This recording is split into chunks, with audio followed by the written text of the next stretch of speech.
अरे 30,000 अगर रोहिंग्या है तो अमित शाह क्या कर रहे? अमित शाह सो रहे? होम मिनिस्टर है ना, उनका काम है देखना 30-40,000 रोहिंग्या के नाम कैसा है। एमआईएम की टेररिज्म को बंद करने के लिए चेंज हैदराबाद, जय श्री राम के लिए, युवा मोर्चा के लिए। नमस्कार, इन खबर में आपका स्वागत है।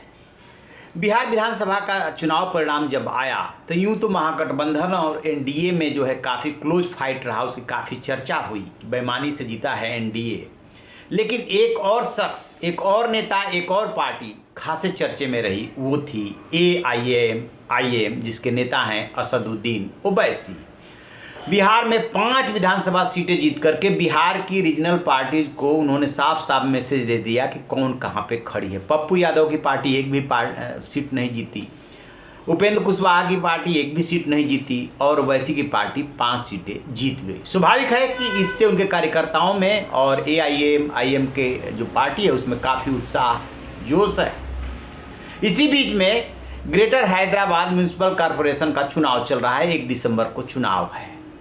दूसरे पाले में बीजेपी खड़ी है, क्योंकि बीजेपी भी काफ़ी जोश में है कि बिहार में वो जो है नीतीश कुमार से बड़े भाई का तमगा छीन चुकी है।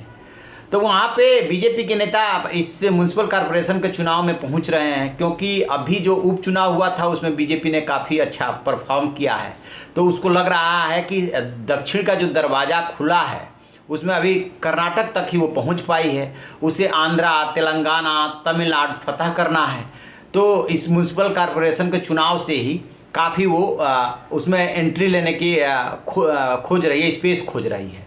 तेजस्वी सूर्या है जो युवा मोर्चा के अध्यक्ष हैं, तेज तर्रार बेंगलुरु के सांसद हैं, वो पहुँचे और उन्होंने जो है चुनौती दे डाली कि इनको यानी कि असदुद्दीन ओवैसी को जो वोट देने का मतलब है, आप आतंकवाद को या उसको प्रश्रय देने वाले को वोट दे रहे हैं।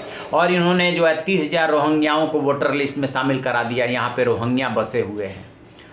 बस इतना कहना था उनका। पहले तेजस्वी सूर्या को सुन लेते हैं।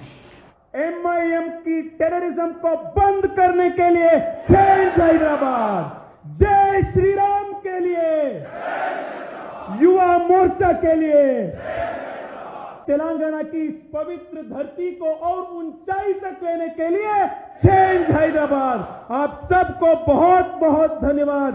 भारत माता की, भारत माता की, भारत माता की। तो जैसा कि आपने इनको सुना, अब असदुद्दीन ओवैसी को चाहिए मुद्दा, तो उनको मुद्दा मिल गया। उन्होंने जो है गृह मंत्री अमित शाह को इसके बदले में चुनौती दे दी। उन्होंने कहा गृह मंत्री आपके अमित शाह जी, क्या वो सो रहे थे जो कि इतने रोहिंग्या जो है वोटर लिस्ट में शामिल हो गए? तो आप उनको भी सुन लीजिए। अरे 30,000 अगर रोहिंग्या है तो अमित शाह क्या कर रहे? अमित शाह सो रहे? होम मिनिस्टर है ना, उनका काम है देखना 30-40,000 रोहिंग्या के नाम कैसा है। तो आपने दोनों को सुन लिया। तो सीधे सीधे वो गृह मंत्री अमित शाह को चुनौती दे रहे हैं कि साबित कर दो या कम से कम 1,000 नाम दिखा दो कि रोहिंग्या शामिल हो गए। रोहिंग्या कौन मुस्लिम है? वो बांग्लादेशी जो जाकर के बर्मा में बस गए, रोहिंग्याओं को लेकर के झगड़ा चल रहा है, कुछ भारत में भी एंट्री लिए है ऐसा माना जाता है। तो उनको कैसे जो है आधार कार्ड बन जाता है, वोटर लिस्ट में उनका नाम जुड़ जाता है, ये सब बहस का विषय है, बहस इस पर होती रही है। लेकिन असल मुद्दा ये है कि वहाँ पे जो चुनाव हो रहा है उसके ध्रुवीकरण की दोनों तरफ से कोशिश हो रही है। बीजेपी भी अच्छी तरीके से जानती है कि उसका सबसे बड़ा एसेट क्या है और एआईएम भी जानती है कि उसका एसेट क्या है। जितना ज़्यादा ध्रुवीकरण होगा उतना ही इन दोनों पार्टियों को फायदा होगा।